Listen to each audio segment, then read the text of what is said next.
Barnaby Carpenter reading for Gerald. Acting under instructions from Mrs. Conway, after it was decided you should all meet here, I prepared a short statement of Mrs. Conway's present financial position. Gerald!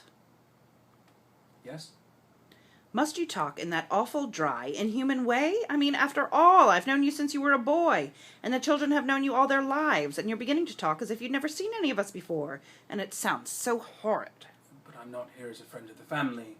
I'm here as your solicitor. No. You're here as a friend of the family who also happens to be my solicitor. And I think it would be much better if you told us all, in a simple, friendly way, what the position is. You're not proposing to turn this into a charade, are you?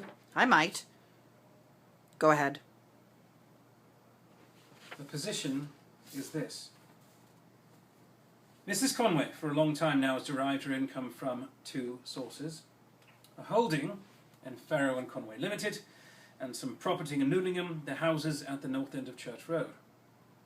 The houses, Farrow and Conway, were hit badly by the slump and have not recovered yet.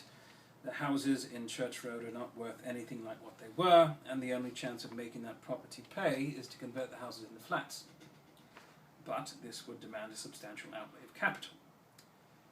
Mrs. Conway has received an offer for her holding in Farrow and Conway Limited, but it would not pay for the reconstruction of the Church Road property.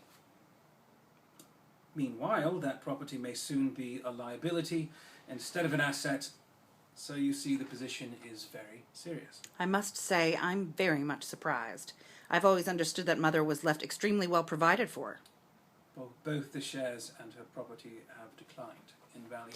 Yes, but even so, I'm still surprised. Mother must have been very extravagant. Mrs. Conway has not been as careful as she might have been. At the present moment, she has a considerable overdraft at the bank.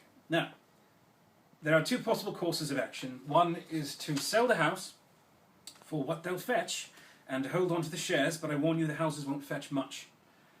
The alternative is to sell the shares, then to raise an additional sum, probably between £2,000 or £3,000, and convert the houses into flats.